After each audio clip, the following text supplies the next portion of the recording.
Go. Dear students, welcome to all of you. Now today, in this session, we'll continue with the chapter, The Summer of the Beautiful White Horse, which is there in your supplementary reader book, Snapshots. So we had ended in that section where Aram questions Murad from where did he get that horse.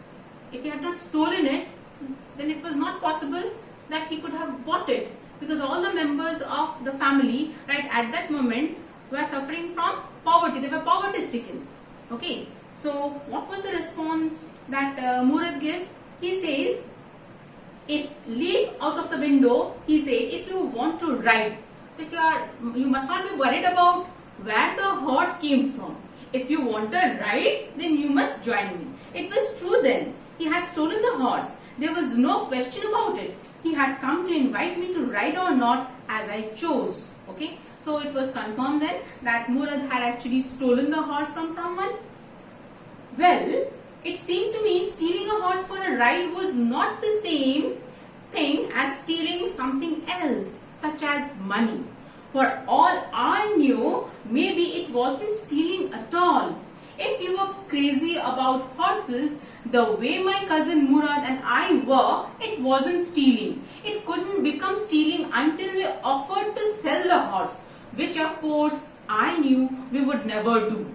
Now, very beautifully, Aram draws a very thin line of difference between stealing money and stealing horse. Okay, Aram says, if a person steals money, he doesn't have that noble intention to return it to the owner at any point of time in his life. Right? But here, stealing a horse for a few days and returning it to the owner does not mean stealing. And do not forget, both of them were so passionate about horses. So that could be a pretext. If you are very much inclined towards a particular thing, that then you try to justify your act which could be a crime also, to try to justify, no, this is not wrong. After all, I am going to return it. Since I am not going to sell the horse, take the money and be away with it, till then it is not called stealing. We have that intention to return it to the rightful owner after a period of time. So that was not stealing. Next, let me put on some clothes, I said. Alright, he said, but hurry. Why in a hurry? Because everybody will be awake and they will be caught. So, be in a hurry. I leaped into my clothes. What a beautiful expression. The writer could have said, I wore the clothes hurriedly. But instead of that, I leaped into my clothes. That means how excited he was. I jumped down to the yard from the window and leaped up onto the horse behind my cousin Murad. So his long cherished dream was going to come true at this junction. That year we lived at the edge of the town, the place where the house was situated, the area where they lived, on Walnut Avenue. Remember this term. Behind our house was the country, vineyards, grapevines, orchards, varieties of fruit trees, irrigation ditches, the water body from where water was to be supplied to different fields of the farmers for irrigation, and country roads. In less than 3 minutes, we were on Olive Avenue, another avenue. That means in less than 3 minutes they had covered a long distance, and then the horse began to trot. Okay, and that moment of excitement has come ultimately. The air was new and lovely to breathe. See, this experience, try to put yourself in the shoes of Aram or Murad. Then only you'll be able to enjoy it. Okay, when you ride a motorcycle for the first time, the breeze that you feel, it's it's so thrilling. It's a heavenly bliss, you can see. You're so elated. That feeling of ecstasy cannot be compared to something else. The feel of the horse running was wonderful because they were so passionate about riding a horse. So it was a beautiful moment for them that they cherished. My cousin Murad, who was considered one of the craziest members of our family, began to sing. He began to roar.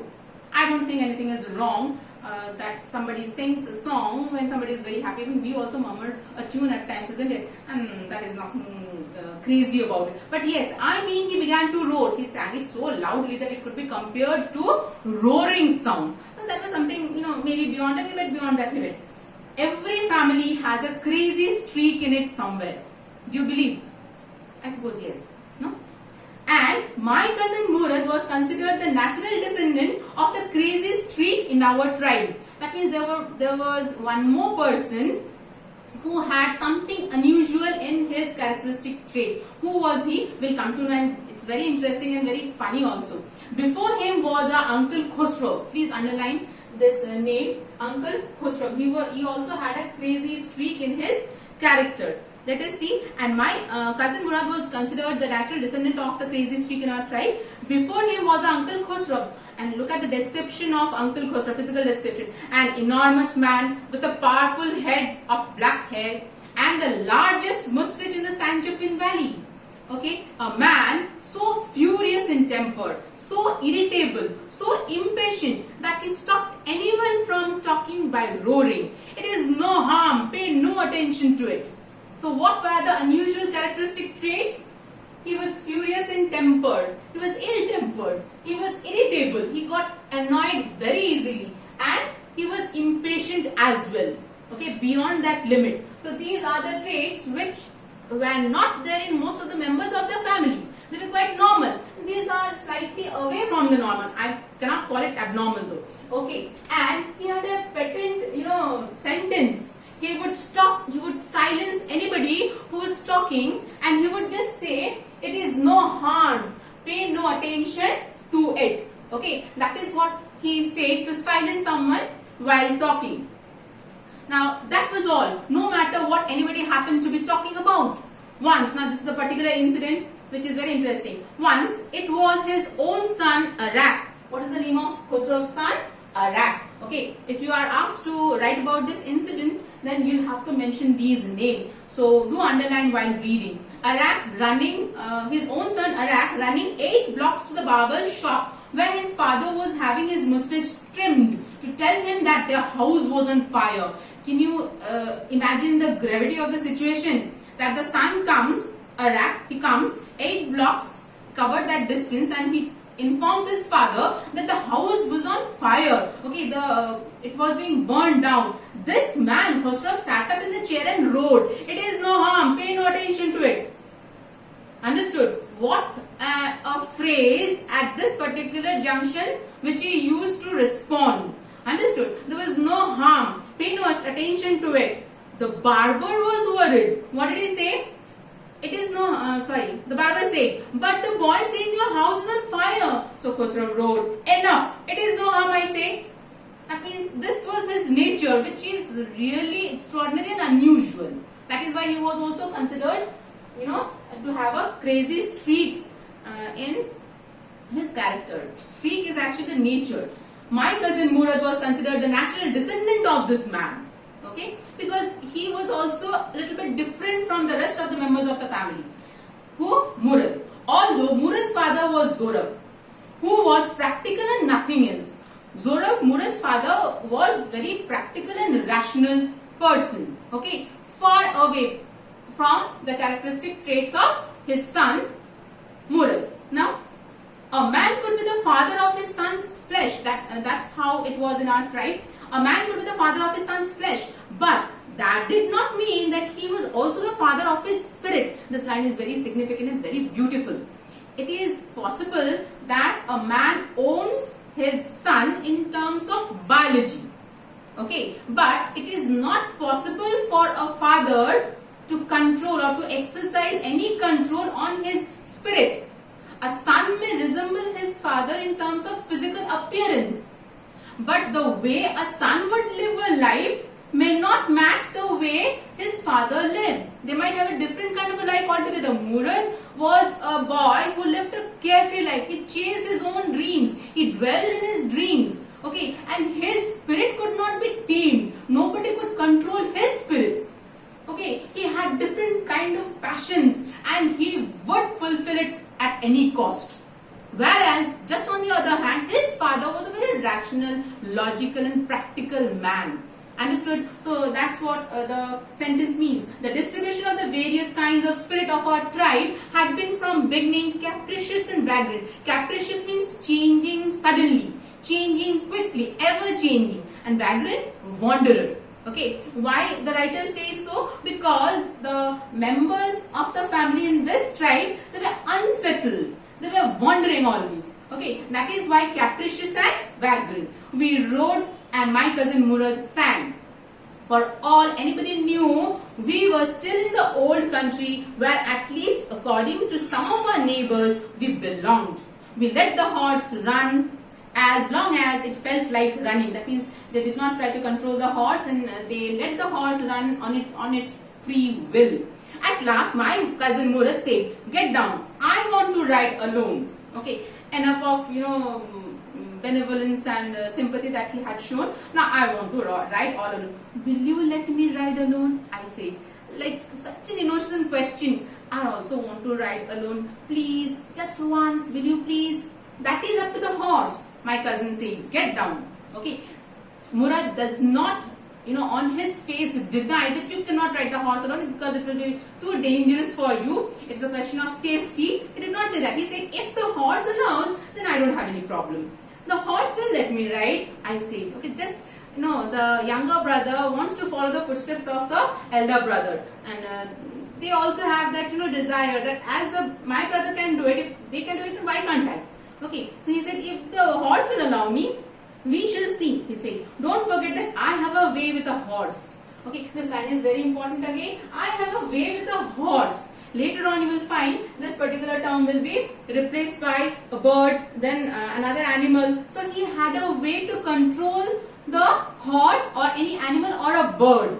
He thought that he had a particular bond between all these between different with himself and other creatures. He could control them as if he could understand their language, and he could tame them very easily, which others could not do. That's what Murad used to think. Well, I say, anyway, you have way with a horse, I have also. For the sake of your safety, he said, let us hope so. Get down. All right, I say, but remember, you got to let me try to ride alone. I got down and my cousin Murad kicked his heels into the horse and shouted, Wazir, run! Okay, that was the name of the horse, of course. The horse stood on its hind legs, snorted and burst into a fury of speed. That was the loveliest thing I ever had seen. So, Aram's dream was to ride a horse, and that sight, okay, how the horse listened to the, orders, instruction of Murad, and it snorted. Snorted is the sound produced by the, when you take a deep breath and let the sound go through the nose. That is the snorting sound. I am sure that you have heard about this sound of a horse somewhere in your life. And burst into a fury of speed. That was the loveliest thing I had ever seen. My cousin Murad raced the horse across a field. Okay, describe this ride. If the question comes, then these are the things you are supposed to write it. The horse across a field of dry grass to an irrigation ditch, crossed the ditch on the horse, and 5 minutes later returned dripping wet. The sun was coming up.